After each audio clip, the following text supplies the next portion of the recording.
અમરેલીના લેટરકાંડ મામલે ચકચારી લેટરકાંડને લઈને સૌથી મોટા સમાચાર સામે આવી રહ્યા છે। ત્યારે લેટરકાંડના મુખ્ય સૂત્રધારને હાઈકોર્ટે જામીન આપ્યા છે। નામદાર હાઈકોર્ટે મનીષ વગાસિયાને જામીન આપ્યા છે। આપને જણાવી દઈએ સમાચાર। ત્યારે અશોક માંગરોડિયા અને જીતુ ખાતરાને પણ જામીન મળ્યા છે। જામીન મળતા વગાસિયા હવે મોટા ખુલાસા કરી શકે તેમ છે। આપને જણાવી દઈએ સમાચાર અમરેલી લેટરકાંડને લઈને મળી રહ્યા છે।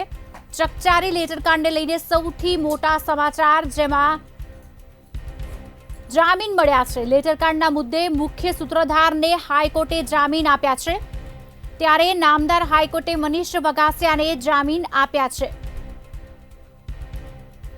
આજ અંગે વિગત આપશે અમારા સંવાદદાતા પરેશ પરમાર ફોન લાઈન પર જોડાયા છે। પરેશ, આખરે જામીન મળી ચૂક્યા છે, મોટા ખુલાસા થઈ જવાની શક્યતા, સમગ્ર વિગત જણાવશો।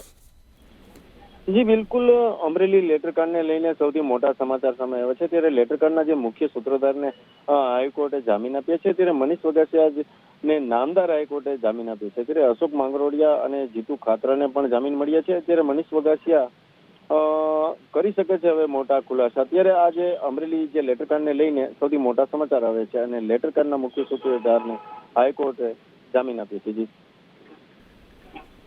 આભાર પરેશ સમગ્ર માહિતી આપવા બદલ। તો જામીન મળતા જ વગાસિયા હવે મોટા ખુલાસા કરી શકે છે। સૌથી મોટા સમાચાર ચકચારી લેટરકાંડને લઈને, જેમાં લેટરકાંડના મુખ્ય સૂત્રધારને હાઈકોર્ટે જામીન આપ્યા છે। નામદાર હાઈકોર્ટે મનીષ વગાસિયાને જામીન આપ્યા છે। અશોક માંગરોડિયા અને જીતુ ખાતરાને જામીન મળ્યા છે।